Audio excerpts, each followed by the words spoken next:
로마서 12장 9절부터 21절까지예요. 로마서 12장, 계속 로마서를 보고 있는데요. 로마서 12장 9절부터 21절까지입니다.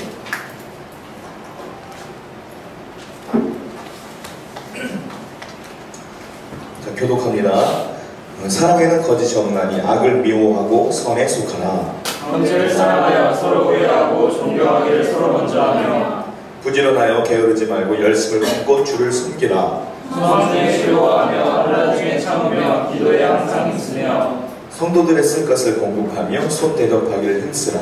너희를 박해하는 자를 축복하라. 축복하고 저주하지 말라. 즐거워하는 자들과 함께 즐거워하고 우는 자들과 함께 울라.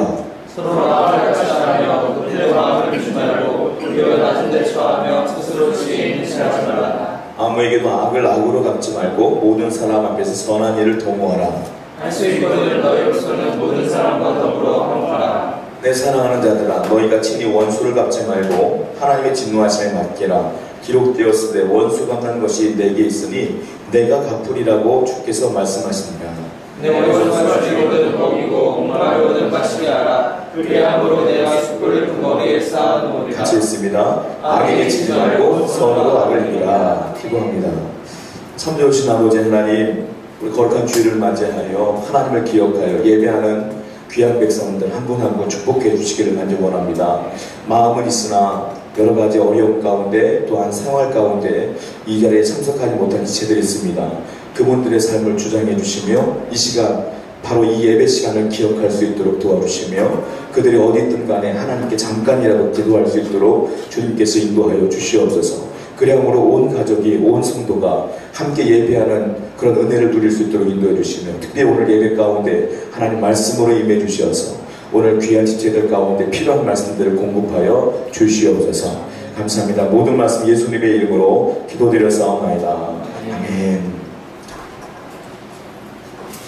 자, 우리 로마서를 계속 읽고 있는데 로마서가 한 절 한 절이 명령이고 강령이에요. 그래서 이걸 설교하기가 참 애매모호할 때가 많아요. 그냥 쉽게 설명하려면 한 절, 위로하는 자는 위로하는 일로, 구제하는 자는 구제함으로 이렇게 그대로 설명하면 돼요. 이렇게 하십시오 라고 설명하면 되는데 이걸 설교화 시키려면 굉장히 힘들기도 해요. 사실은 그냥 말하면 대화잖아요. 그러니까 이게 조금 어렵긴 하지만 또한 굉장히 기독교 교리 가운데 중요한 내용들이 많기 때문에 로마서를 공부를 잘해야 될 필요가 있어요. 우리 계속 강의를 하는데 로마서 16장까지 있거든요. 얼마 안 남았어요. 12장으로 끝나고 다음 주에 13장을 볼 거예요. 자, 9절 말씀 보니까 같이 한번 읽어볼게요. 시작. 사랑에는 거짓이 없나니 악을 미워하고 선에 속하라 써있습니다. 이대로 설명하면 돼요. 사랑에는 거짓이 없으니까 우리 악을 미워하고 선에 속합시다 라고 말하면 되는데 과연 이것이 무슨 뜻인가? 이것을 설명하는 것이 아마 오늘 시간이 되지 않을까 하는 생각이 들어요. 옛날에 한 마을에 현자가 있었습니다. 랍비가 있었어요. 그 랍비가 사랑에 대한 설교를 합니다. 메시지를 증거하기 시작했습니다. 사랑이 무엇입니다. 사랑합시다 설교를 하다가 어떤 사람이 질문을 해요. 도대체 진짜 사랑은 무엇입니까? 라고 물었어요. 그때 현자가 갑자기 강물로 첨벙첨벙 들어갑니다. 들어가더니 저 밑에서 큰 돌 하나를 딱 들었는데 이끼가 잔뜩 껴있어요. 그러니까 이끼가 껴있다는 건 어떤 의미입니까? 오래된 돌이죠. 그 돌을 탁 놓는 거예요. 그래서 이렇게 설명합니다. 여러분, 제가 이 돌을 탁 쪼개면 이 돌 속은 젖어 있을까요? 말라 있을까요? 이렇게 질문을 해요. 여러분들은 어떨 것 같아요? 대부분이 말할 거예요. 말라 있겠죠. 근데 혹 어떤 분들은 젖어 있지 않을까? 저 돌이 오래됐기 때문에 라고 할 수도 있어요. 현자가 그 앞에서 돌을 쪼갰어요. 쪼갰는데 어떻게 상황이 벌어졌냐면 겉은 이끼가 껴있고 완전 축축한데 속은 완전히 메말라 있는 거예요. 돌. 당연한 거죠. 돌은 물을 흡수할 수 없습니다. 메말라 있는 거예요. 그래서 이렇게 설명을 해요. 진정한 사랑이 무엇이냐고요? 이겁니다. 겉은 번지르하지만 속은 메말라 있는 것은 가짜 사랑입니다. 진짜 사랑은 입술과 행동과 마음이 일치돼야지 진짜 사랑이 아닐까요? 라고 말했어요. 여러분, 옛날에 우리 속담에 이런 말이 있어요. 부뚜막에 소금도 넣어야 짜다. 이런 말이 있어요. 아무리 천일염 좋은 것 같다면 뭐예요? 음식 할 때 소금을 넣어야지 짠 거잖아요. 그러니까 우리가 아무리 사랑 외친다고 해도 그 사랑을 실천하지 않으면 사랑을 느낄 수가 없잖아요. 사랑은 말로 하는 게 아니지 않습니까? 은혜는 말로 나누는 게 아니에요. 은혜 받으면 사람이 변화되면 사랑하고 진심으로 다가가는 것이 진짜 하나님 원하시는 게 아닌가 싶어요. 성경을 한번 찾아볼게요. 요한일서 3장 18절 한번 보세요. 요한일서 3장 18절입니다.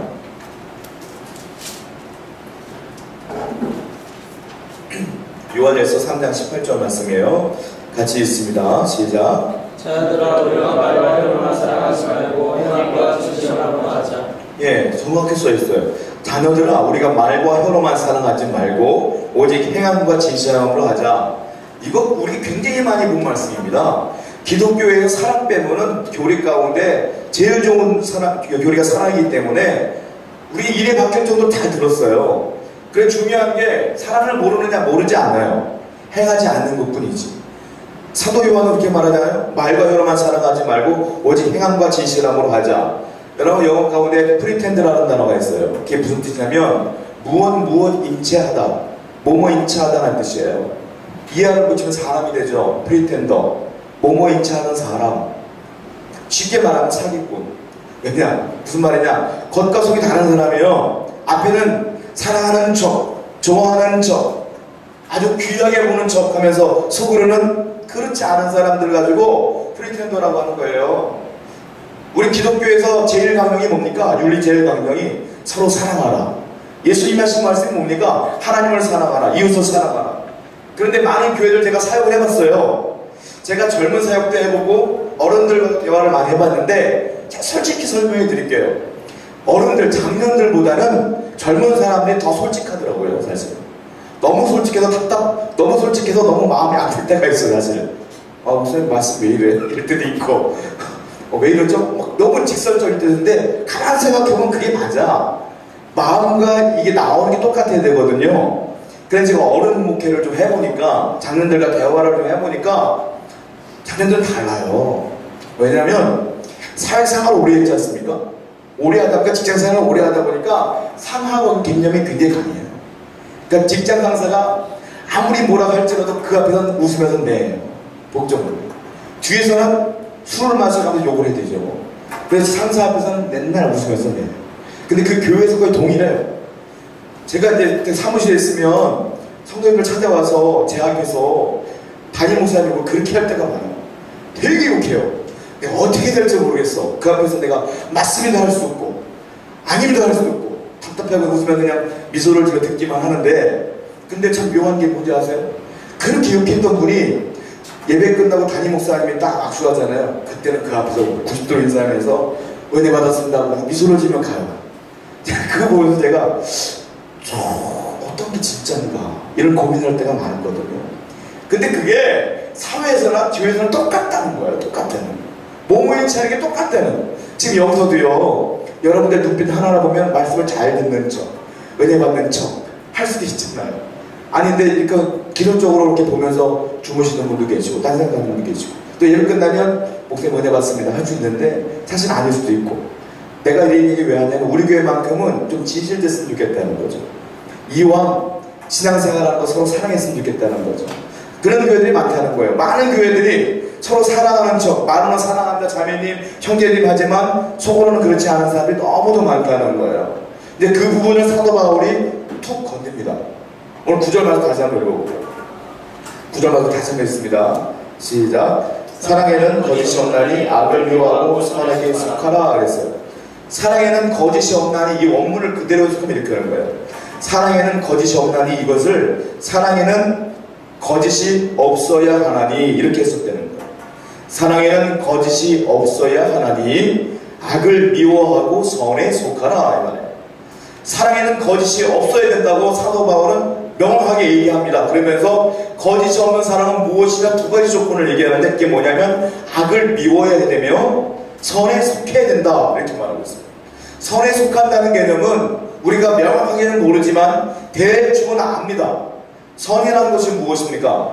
일반적인 윤리를 보면 무엇이 선이고 무엇이 죄인가를 알 수 있어요. 일반적인 사람들도.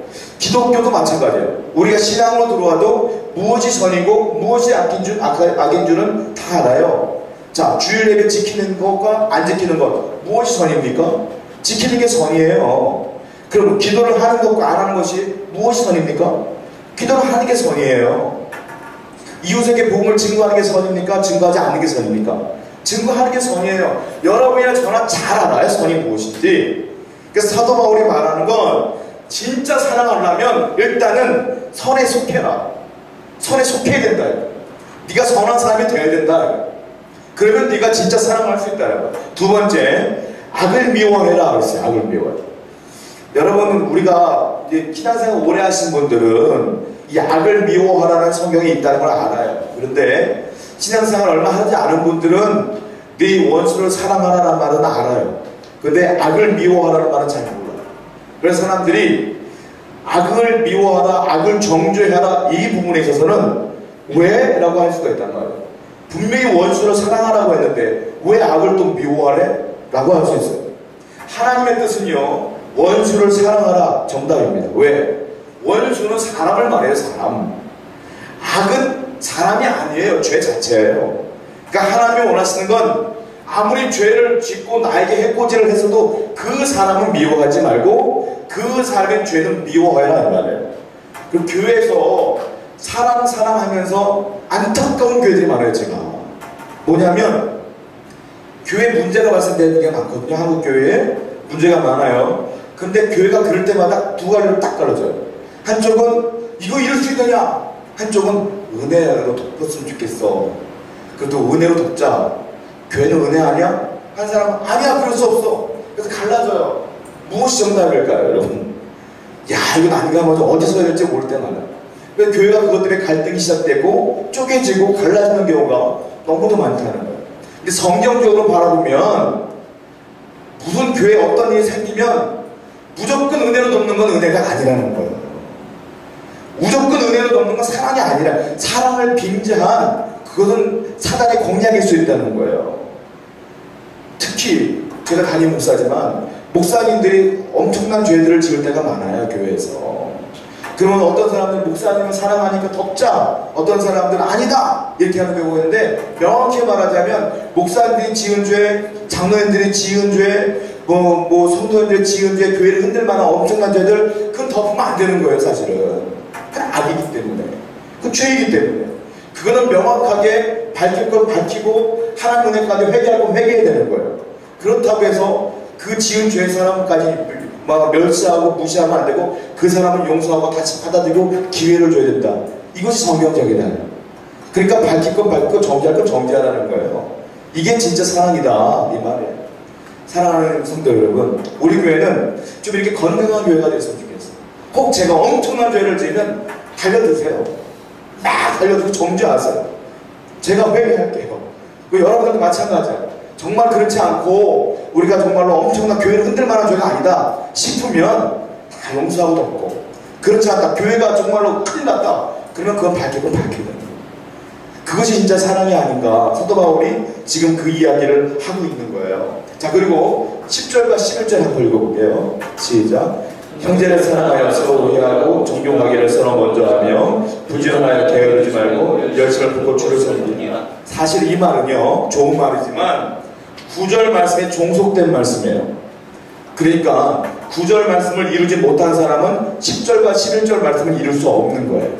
그러니까 10절과 11절 말씀은 9절 말씀을 이룬 사람만에게 허락되어지는 말씀이란 말이에요.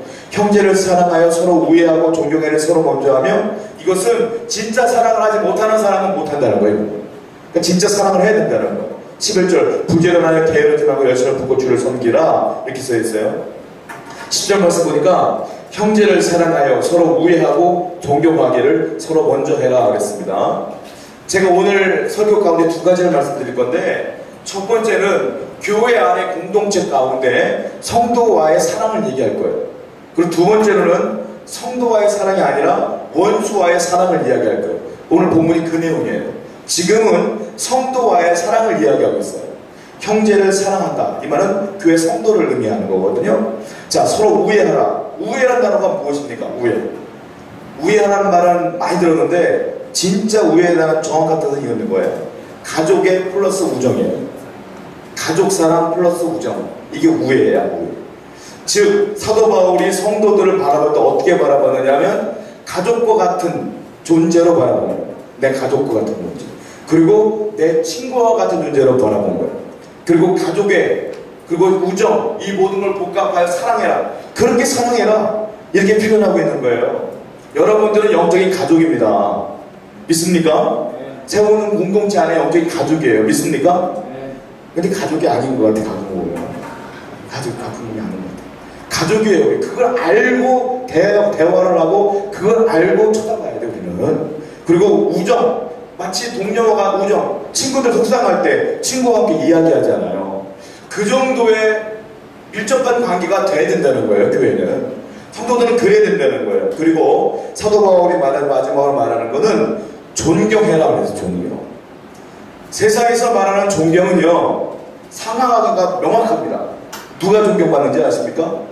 나보다 나이가 많은 사람이 존경받는 거예요. 누가 존경받을까요? 나보다 권력이 있는 사람이 존경받아요. 누가 존경받아요? 나보다 돈이 많은 사람들이 존경받아요. 세상의 성공 논리에 의하면 누가 강사로 뜹니까? 빈손에서 뭐 대그룹을 이루는 사람들 강사 뛰잖아요. 그러니까 돈이 많기 때문에. 그런 사람들 존경받아요. 누가 존경받아요? 나보다 나은 사람이 존경받는 게 사실이에요.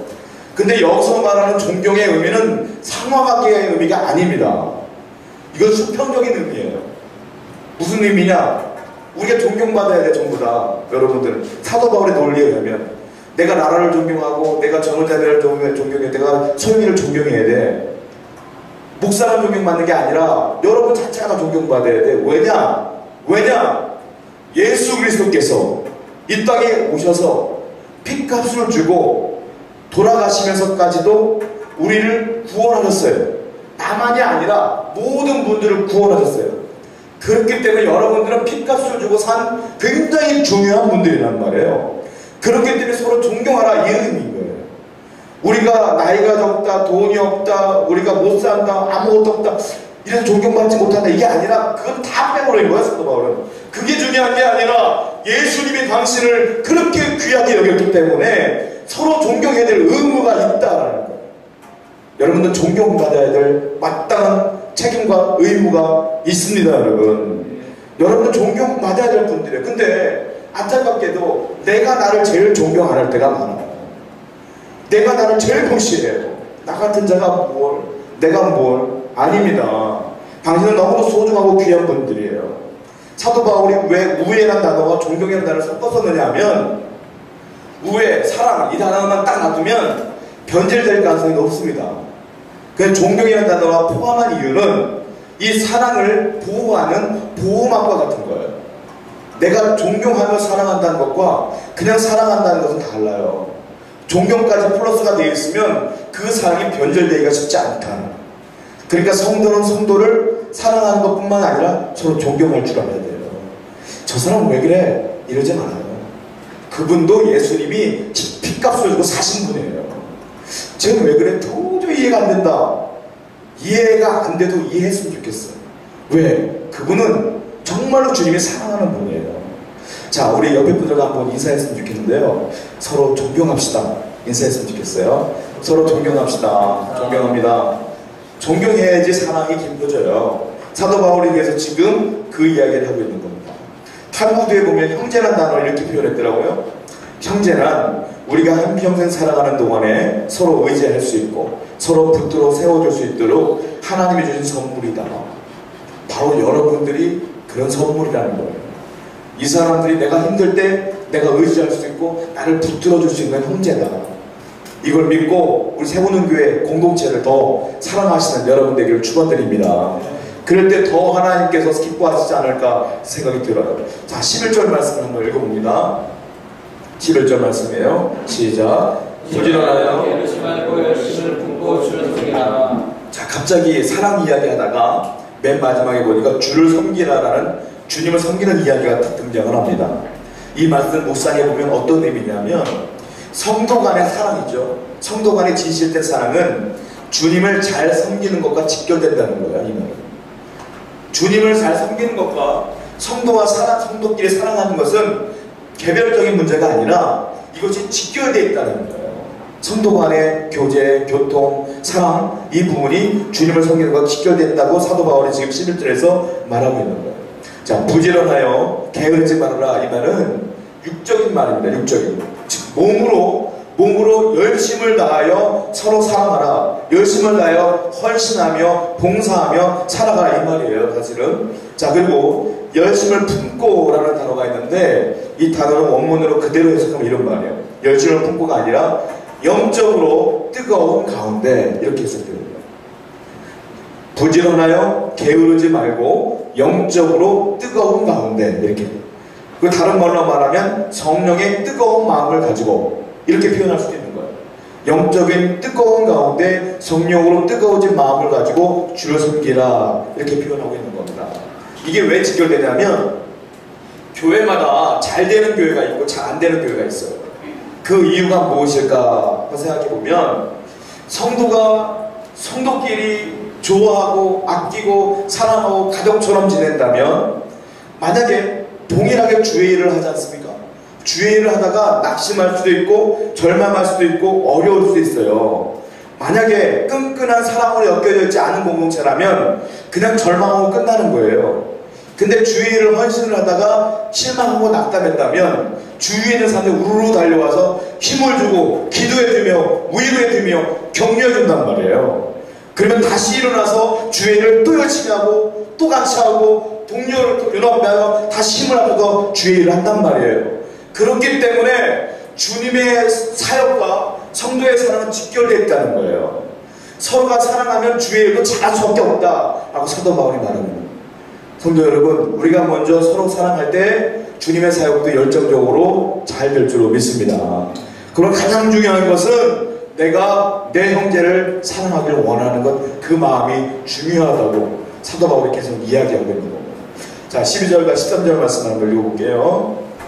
12절과 13절입니다. 시작. 소망 중에 즐거워하며 환난 중에 참으며 기도에 항상 있으며 성도에 쓸 것을 공급하며 손대는 바기를 his으라. 자, 구체적으로 그럼 어떻게 형제를 사랑할 것이냐, 어떻게 실천할 것이냐를 사도 바울이 이야기하고 있어요. 어떻게 실천할 것이냐. 자, 소망 중에 즐거워하며 환난 중에 참으며 기도에 항상 힘쓰며. 이 소망이라는 단어는 참 묘한 단어입니다. 이게요, 신앙인들에게 신비스러운 단어예요. 소망을 갖고 있으면요, 이게 내세의 소망을 말하거든요. 하늘나라의 소망을 둔 사람들은요, 현실이 아무리 환난 중에 있어도 즐거워할 수 있다. 현실이 아무리 환난 중에 있어도 기도할 수 있다. 그 놀라운 건 기도를 하면 즐거워하게 되고요, 기도를 하면 인내하게 되더라고요. 왜? 소망을 품기 때문에 기도하게 되고 그 기도의 힘으로 내가 즐거워할 수 있고 내가 하나님 앞에 나아갈 수 있고 참게 되고 인내할 수 있게 되더라. 이게 놀라운 연결 부분이 있다는 거예요. 자, 이것은 구체적으로 무엇이냐면 하나님을 사랑하고 성도들을 서로 사랑하는 사람에게는 하늘나라에 대한 내세 소망이 들어온다는 거예요. 소망이 있기 때문에 서로 연합하여 기도할 수 있고 어려울 때마다 격려할 수 있기 때문에 우리 이길 수 있고 즐거워할 수 있다 이거예요. 그러므로 중요한 게 뭐냐? 나와 함께 기도할 수 있는 형제 자매와의 연결점이 중요하다. 여러분, 하늘나라의 소망을 품고 사시기 바랍니다. 아무리 현실이 어려우고 힘들어도 하늘나라의 내세 소망을 품고 있는 사람은 기도할 수 있습니다. 기도하면 하나님 그 기도에 응답하여서 내 삶을 즐거운 삶으로 인내하는 삶으로 바꿔주신다는 거예요. 그 모든 삶이 출발점이 어디냐? 형제 사랑, 공동체 안에서 함께 모여 기도할 수 있대. 그때부터 시작된다는 거예요. 우리 공동체가 그런 공동체가 되기를 축원드립니다. 그런 사람이 되기를 축원드려요. 13절 말씀 보니까 또 구체적으로 얘기합니다. 무엇이 사랑이냐? 성도들의 쓸 것을 공급하며 손 대접하기를 힘쓰라. 아까는 형제들이라는 단어를 썼는데 지금은 더 구체적으로 말합니다. 성도들, 노골적으로 우리를 말하는 거예요. 성도들이 쓸 것을 공급해라. 손 대접하기를 힘쓰라. 손 대접하기를 힘쓰라는 느낌이 그냥 지나가는 나그네를 대접하려는 느낌 같은데 그런 의미가 아니고요. 손자를 빼세요. 그냥 대접하기를 힘쓰라 이 말이에요. 즉 성도끼리 대접하기를 힘쓰라 이 말이에요. 이걸 다른 말로 또 오해하는 경우가 있어요. 아, 이렇게 되면 이 사람들을 다 내 집에 초청해갖고 한 다리가 휘어지도록 음식을 차려놓고 맛있게 드려야 되는구나, 그런 의미가 아니라 이 말은 무슨 말이냐면 진짜 내가 진심으로 저 사람을 좋아하고 아끼고 사랑하는 마음을 품고 있으면 그냥 그 자체가 대접하는 거예요. 그 사람이 어려울 때 힘들 때 내가 옆에서 도와주고 그렇게 될 수밖에 없기 때문에 그런 의미죠. 음식을 대접하라 뭐 이런 의미는 아니에요. 그러니까 성도들의 쓸 것을 공급해라, 대접하기를 힘쓰라. 가족은 내가 돈이 부족하면 돈을 줍니다. 부모님. 가족은 내가 배고프면 밥을 차려줍니다. 그거예요. 쉽게 말하면 가족이에요. 가족. 가족이 하는 걸 하라 이 말이에요. 그러니까 구체적으로 사도 바울은 지금 기도해라, 서로 격려하며 환난도 이기게 해라, 그리고 성도들의 어려운 거 있으면 공급해줘라, 또한 대접해줘라, 구체적으로 얘기하고 있다는 거예요. 중동 사람들이요 서로 인사할 때 딱 안을 때 이렇게 이마에 키스를 하고 그 다음에 입에다 키스를 하고 오른쪽 왼쪽 다 포옹을 하고 심한 경우는 팔도 막 들고 막 흔들어 주시고 심할 때는 또 고개 숙이면 발까지 흔들어 준대요. 이게 네 가지를 몇 가지를 다 한대요. 이게 뭐냐면 그냥 인사가 아니라 구체적인 사랑의 실천이라는 거죠. 그러니까 이마에 키스를 한다는 건 어떤 의미냐면 내가 당신의 생각을 잘 압니다. 내가 항상 옆에 있으니까 항상 위로가 됐으면 좋겠어요. 이런 의미예요. 이마에 키스한다는 거. 입에 키스한다는 건 뭐냐면 내가 당신에 대한 이야기를 좋은 말만 할게요. 나쁜 말은 절대 하지 않겠습니다라는 약속과 같은 의미래요. 그리고 오른쪽으로 포옹하고 왼쪽으로 포옹하는 건 뭐냐면 내가 항상 당신을 좌우에서 보호하길 원합니다 라는 뜻이고요. 두 손을 들고 막 흔드는 것은 무슨 의미냐면 당신이 하는 일에 제가 도움이 됐으면 좋겠네요 이런 의미예요. 그 발을 흔드는 건 뭐냐면 당신이 가는 길에 제가 항상 동행하기를 원합니다 이런 뜻이에요. 구체적으로 그냥 사랑합니다 이런 게 아니라 구체적으로 사도 바울은 사랑을 성도끼리 표현하기를 원하는 거였어요. 어렵고 힘들 때마다 뭐 어떻게 기도해 줄게. 예전에 우리 이한계 목사님 금요일에 말씀하신 것처럼 기도해 줄게 하고 기도 안 하는 게 경우가 있는데 그러지 말고 내가 구체적으로 그 사람을 뭘 도와줄까, 뭘 사랑해 줄까 이걸 연구하고 그대로 실행하라. 사도 바울이 그렇게 이야기하고 있다는 거예요. 자, 그리고 성경을 또 보겠습니다. 14절, 15절, 16절 읽겠습니다. 14, 15, 16 시작. 너희를 박해하는 자를 축복하고 저주하지 말라. 즐거워하는 자들과 함께 즐거워하고 우는 자들과 함께 울라. 서로 마음을 같이 하며 분쟁 마음을 주지 말고 도리어 낮은 데 처하며 스스로 지혜 있는 체 하지 말라. 14절부터는요 성도와 성도끼리의 사랑이 아니라 원수를 사랑하는 그 내용으로 싹 바뀝니다. 14절에 너희를 박해하는 자를 축복하라. 축복하고 저주하지 말아라. 너무 힘든 얘기죠. 나를 힘들게 하는 원수를, 나를 박해하는 자를 축복하라. 그리고 저주하지 말아라 라고 말합니다. 자, 이 부분뿐만이 아니라 성경에 보면 원수를 사랑하는 말이 많아요. 성도가요 원수를 대할 때 죄를 짓는 첫 번째 단계가 무엇인지 아십니까? 원수를 저주하는 것부터 죄가 시작된대요. 내가 원수를 빡쓸 때 저 사람을 향하여 저주할 때부터 내 죄가 시작된대요. 억울해요. 예수 믿는 사람들. 안 믿는 사람은 마음껏 저주하려면 저주하기도 어려워요. 저주하지 말라. 왜냐하면 저주하는 건 하나님 담당이라는 거예요. 그 모든 것들. 우리는 원수는 사랑하라고 계속 말씀하시니까. 여러분들 힘들게 하는 분들이 있다면, 혹시 이 공동체 안에 여러분들 힘들게 하는 사람이 있다면 더 이상 입을 닫고 욕하지 않았으면 좋겠어요. 그때부터 당신의 죄가 시작된다는 거예요. 나를 힘들게 하는 사람들을 욕하고 다니지 말라는 거예요. 그때부터 당신의 죄가 시작된다는 거예요. 입을 다물고 잠잠히 있으라. 이 말이에요. 자, 15절 말씀 볼까요? 시작. 즐거워하는 자들과 함께 즐거워하고 우는 자들과 함께 울라. 쉽게 말하면 뭡니까? 그가 어디 있든지 간에 마음을 항상 같이 할 줄 알아야 된다는 말이죠. 자, 즐거워하는 자들과 함께 즐거워하고 우는 자들과 함께 울라. 성도들이 즐거울 때는 같이 즐거워해주고 또한 힘들 때는 같이 힘들어하는 그런 공동체가 되길 원한다는 거죠. 16절 서로 마음을 같이 하며 높은 데 마음을 두지 말고 도리어 낮은 데 처하며 스스로 지혜 있는 체 하지 말아라 그랬어요. 이게 무슨 말입니까? 내가 저 사람보다 내가 좀 나은 것 같아 라고 할 때부터 우리는 그 사람을 무시하게 돼요. 그래서 16절 말씀을 어기게 되는 거예요. 높은 데 마음을 두게 되고 우리는 스스로 지혜 있는 자가 되는 거예요. 그러니까 모든 죄의 첫 번째 출발점은 내가 쟤보다 좀 나은 것 같아 라는 순간부터 시작된다는 거예요. 자, 옆에 있는 여러분들, 우리 주위의 모든 사람들 볼 때 내가 쟤보다 좀 낫지 않을까라는 생각은 거두라는 소리예요. 우린 다 죄인이고 용서받은 사람들이고 똑같은 사람들. 그러니까 우리 겸손하게 살아가야 된다라고 사도 바울이 지금 이야기하고 있는 겁니다. 자, 17절부터 21절까지 한번 쭉 읽어볼게요. 시작. 아무에게도 악을 악으로 갚지 말고 모든 사람을 선을 구하라. 할 수 있거든 너희로서는 모든 사람과 더불어 화목하라. 내 사랑하는 자들아, 너희가 친히 원수를 갚지 말고 하나님의 진노하심에 맡기라. 기록되었을 때 원수 갚는 것이 내게 있으니 내가 갚으리라고 주께서 말씀하시니라. 네 원수가 두리거든 먹이고 목마르거든 마시게 하라. 그리하므로 내가 숯불을 그 머리에 쌓아놓으리라. 악에게 지지 말고 선으로 악을 이기라. 17절부터 21절까지는요 본격적인 원수 사랑에 대한 방법을 이야기하고 있어요.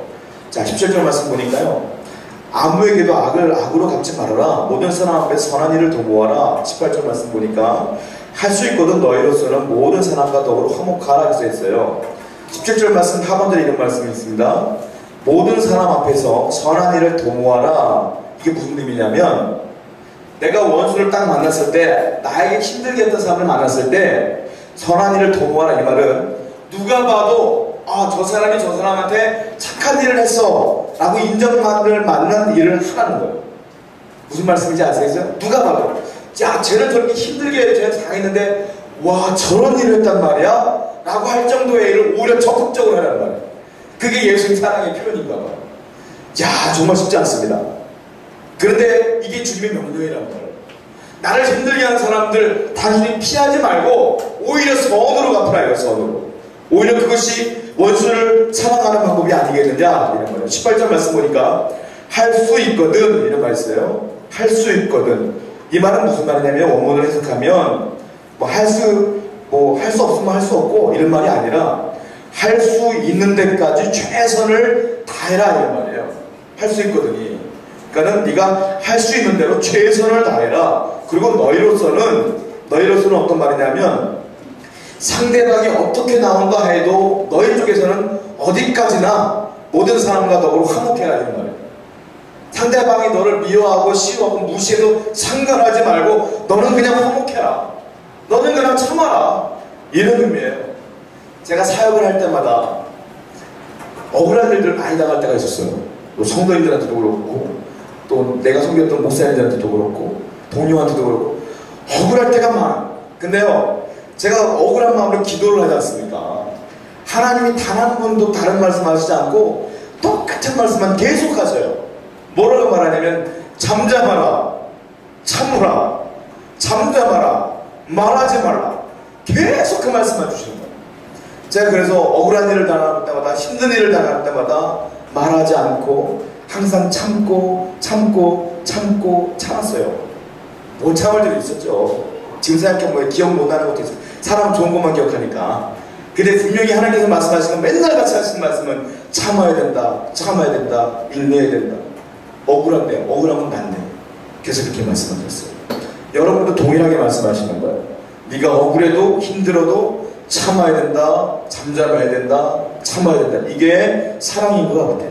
매튜 헨리라고 하는 주석가가 있는데요, 그분이 뭐라고 말했냐면은, 원수의 모욕을 유순함으로 받으면 그것은 마치 던져진 돌에 손무더기에 떨어진 것 같이 된다. 원수를 딱 봤을 때 그 원수를 대해서 내가 부드러움과 선함과 유순함으로 대하면 그 원수가 던진 돌이 마치 손무더기에 툭 떨어진 것 같이 아무것도 아닌 것이 된다. 당신들에게 힘들게 하는 모든 조건들이 있을 거예요. 그 조건들을 참고 인내하며 주님께 나아가고 선한 것으로 갚으면 그 모든 것이 마치 손무더기에 떨어진 것처럼 아무것도 아닌 것이 됩니다. 거기 예민하게 반응하면 내가 죽을 것 같아요. 근데 믿음으로 선함으로 다가가면 그것이 아무것도 아닌 것이 됩니다. 손무더기 같은 신앙이 되기를 축원드립니다. 여러분, 그것이 믿음이 아닐까라는 생각이 들어요. 자, 계속적으로 성경 말씀을 보니까 19절 말씀, 이런 말씀이 있습니다. 내 사랑하는 자들아, 너희가 친히 원수를 갚지 말고 하나님의 진노하심에 맡기라. 기록되었을 때 원수 갚는 것이 내게 있으니 내가 갚으려고 주께서 말씀하시니라 그랬거든요. 내 사랑하는 자들아, 이걸 다른 말로 표현합니다. 내 사랑을 입은 자들아, 내 사랑하는 자들아, 내 사랑을 입은 자들아. 자, 왜 주님이 자꾸 우리 보고 사랑을 하라고 그러냐? 왜 성도를 사랑하라고 그러고 왜 원수를 사랑하라고 그러냐? 왜 그러지? 왜? 라고 할 수 있어요. 여기에 답이 나와 있어요. 내 사랑을 입은 자들아, 너는 똑같은 죄인인데 너는 내 사랑을 입었기에 여기까지 온 거예요. 그러니까 저 사람도 용서해 줄 의무가 있는 거다. 여러분들은 의로운 자가 아니었어요. 주님의 사랑으로 여기까지 온 거 아니겠습니까? 우리가 누구를 정죄합니까? 우리가 누구를 판단합니까? 혹 여러분들 우리 교회 내에 누군가를 판단했다면, 혹 여러분 직장 내에 또한 여러분 사회생활 누군가를 판단하고 미워했다면, 이 시간에 우리가 좀 나를 되돌아볼 필요가 있어요. 내가 무엇이 잘났기에? 다 똑같은 거거든. 주님 아니었으면 내가 더 악해질 수 있었어요. 사실은 주님의 사랑 때문에 여기 온 거 아니겠어요? 여러분 그 사실을 기억하시기 바랍니다. 그러면 사랑 못할 이유가 없고요, 이해 못할 것도 없고요, 받아들일 수밖에 없는 거예요. 내가 죄인인데 뭐. 사도 바울은 그렇게 이야기하고 있어요. 자, 마지막으로 20절 21절 한 번만 더 읽고 마칠게요. 읽겠습니다. 시작. 내 원수가 줄이거든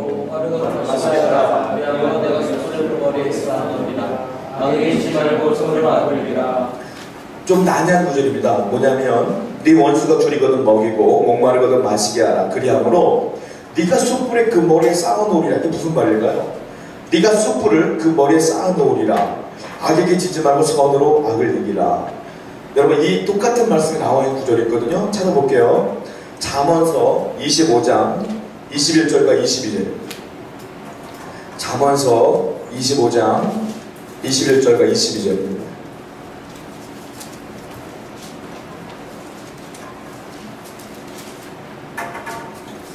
한번 읽어볼게요. 잠언 25장 21절 22절 있습니다. 시작. 내 원수가 목마르거든 술을 먹이고 목마르거든 물을 마시게 하라. 그리하는 것은 핀 숯을 그 머리에 놓는 것과 일반이요 여호와께서 내게 갚아주시리라.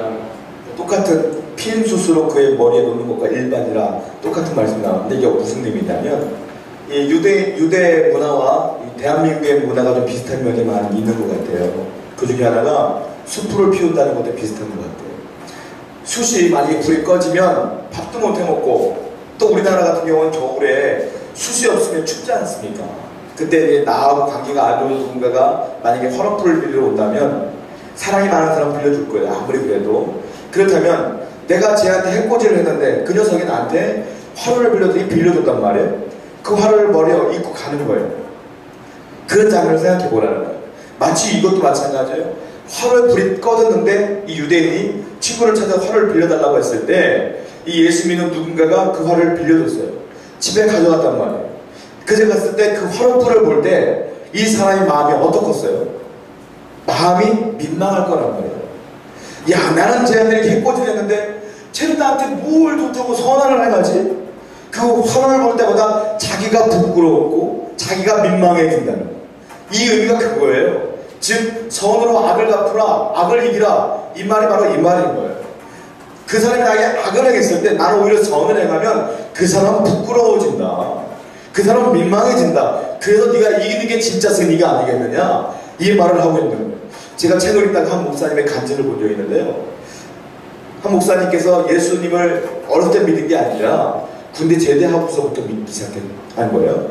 그 신앙을 하시고 목사님 되신 분인데, 군생활을 하는데 어느 날 자기가 4개를 딱 달았을 때 후임병이 하나 온 거예요. 근데 얘가 취침할 때 다 자야 되는데 혼자서 중얼중얼대면 기도를 하더라는 거예요. 근데 기도라도 그냥 하지 않고 얘가 몸을 흔들어 보려는 거예요. 막 이렇게. 안 믿는 사람이 볼 때 그거 정말 가관이거든요. 정말 좋은 의미라 했어도 너무 싫었대요. 너무 미워서 그날 진액이 잔뜩 묻은 자기 군화를 그 사람 던져버렸대요. 머리 딱 맞은 거예요. 근데 그 사람이 죄송하다 그러고 이제 잠을 자는 거예요. 자기는 잠을 자는데 무슨 이상한 소리가 들려서 봤더니 그 후임병이 자기 진흙 묻은 군화를 그 밤에 닦고 있더라는 거야. 닦더니 뭐하나 자꾸 봤더니만 다 닦고 기도를 잠깐 하더니 자기 머리맡에다 군화를 탁 놓고 잠을 자더라는 거야. 그때 이분이 깨달은 거예요. 저 녀석이 기도한 건 진짜였구나. 이게 쇼가 아니구나. 진짜 크리스찬이구나. 이걸 깨닫고 그 후임병과 그 다음부터 주일날 군대부터 교회를 다니기 시작했어요. 그분이 결국 신학을 하시고 목사님이 되신 거예요.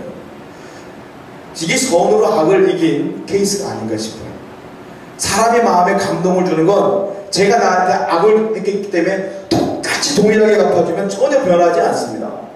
근데 믿음과 신앙으로 그에게 다가가면 그 마음이 따뜻해지고 변화될 줄 믿어요. 이게 우리가 세상을 이겨나갈 방법이 아닐까요? 여러분, 세상은 그렇게 이기는 겁니다. 실력으로 이기는 게 아닙니다. 믿음으로, 사람으로 이기는 것이 하나님께서 원하시는 것이 아닌가 싶어요. 마틴 루터 킹이 노벨상을 받고 그런 얘기 했대요. 우리는 요한복음 3장 16절을 잘 압니다. 그러나 우리는 요한일서 3장 16절을 잘 모릅니다. 찾아보겠습니다. 요한일서 3장 16절.